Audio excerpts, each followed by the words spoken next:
আমি কাল জুলুস করেছি কক্সবাজারের রামুতে আমাদের এলাকায়। তো রাতে আমার মাহফিল ছিল বোয়ালখালী। আমি আসার সময় নিজে লজ্জিত। পটিয়া বাইপাস একটা জায়গা আছে, আপনারা চিনেন, নতুন রোড যেখানে হয়েছে, ওদিকে দাঁড়ায় মসজিদে নামাজ পড়তে ঢুকছি, আসরের নামাজ। এদিকে নামাজ চলছে আর এদিকে বিকট আওয়াজে গান। বিকট আওয়াজে কি গান?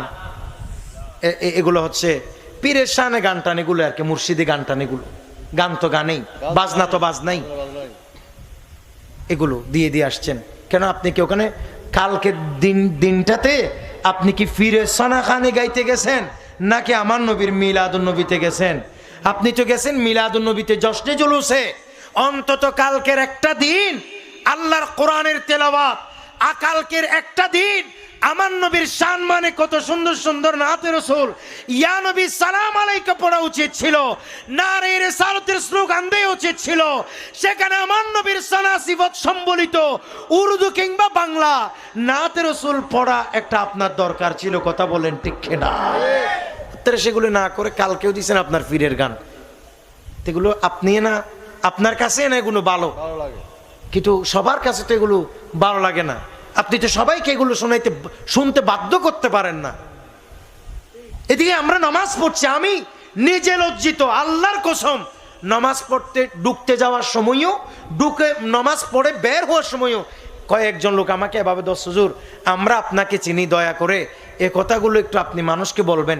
হুজুর আপনি নিজে দেখেন, আমরা যে নামাজ পড়লাম, ইমাম সাহেব যে আল্লাহু আকবার বললো, সামি আল্লাহু লিমান হামিদা বললো, আমরা তো হুজুর কিছুই বুঝলাম না, আন্দাজ করে করে নামাজটা পড়লাম। এভাবে কি হুজুর গান বাজায়? আর গোটার সারা রাস্তা কালকে জাম। আপনি যে এক জায়গায় বসে এই যে গান ছাড়িয়ে দিলেন, আপনার কাছে না ভালো লাগতেছে?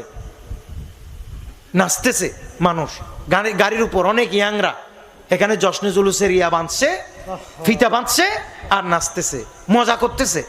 আপনি কি মজা করতে গেছেন?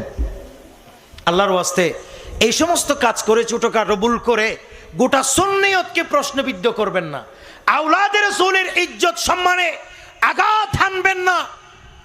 এমনকি রাসূল করিম সাল্লাল্লাহু তাআলা আলাইহি ওয়াসাল্লামের শানে জশ্নে জুলুসে ঈদ মিলাদুন নবীর উপরে ভবিষ্যতে আঘাত আসে, নিষেধাজ্ঞা আসে, এমন কোন কাজ আপনি করতে পারেন না। কথা বলেন ঠিক নেবে ঠিক? মনে করবেন রাষ্ট্রীয়ভাবে নিষেধ হয়ে যেতে পারে যে কোনো সময়, ভবিষ্যতে আসতে পারে, ভবিষ্যতে সময়। এমন মনে করিয়েন না যে হ্যাঁ জুলুসকে বাধা দিলে কি করবেন? আপনি কি করতে পারবেন? কেউ কিছু করতে পারবেন না। কিছুই করতে পারবেন না। সরকারি নিষেধ দিলে আপনি কি করতে পারবেন? কি করছেন অতীতে? ইসলামের বিরুদ্ধে অনেক বড় বড় আঘাত হয়েছে, আপনি কি করতে পারছি? মাদ্রাসা শিক্ষা কমপ্লিট ধ্বংস করে দিয়েছে, কি করতে পারছি আমরা? কি করতে পারছি? আমাদের রাসূল করিম সাল্লাল্লাহু আলাইহি ওয়াসাল্লামের জীবনী বাদ দিয়ে মাদ্রাসা থেকে হিন্দুদের রথযাত্রা মাদ্রাসায় ঢুকাই দিছে, আপনি কি করতে পারছেন?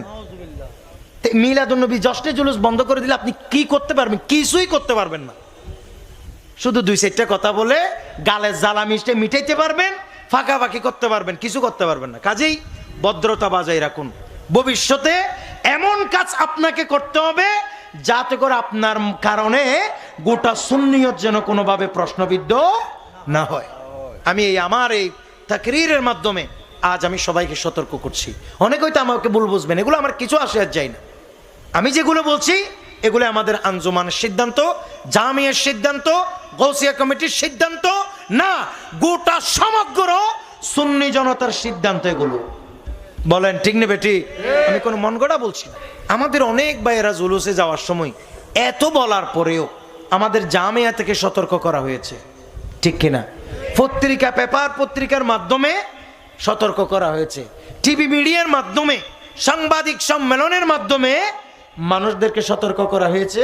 জুলুসে যাওয়ার সময় কোনো ডেক সেট, কোনো রকমের গান বাদ্য বাজনা, কোনো রকমের বাজনা আছে এইরকম সঙ্গীত, এইরকম গান কোনোভাবে অন্তত জুলুসে যাওয়া আসার ক্ষেত্রে কিংবা জুলুসে গিয়ে বাজানো যাবে না। কিন্তু আপনারা যারা মান্য করছেন তো করছেন, অনেকেই তো মান্য করেনি। এটার কারণে আপনারা করছেন, আমরা লজ্জিত হয়েছি। বলেন না ঠিক নেবে ঠিক? করছেন আপনারা কয়েকজন, কিন্তু সমগ্র সুন্নি জনতা লজ্জিত হয়েছে। কথা বলেন ঠিক কিনা?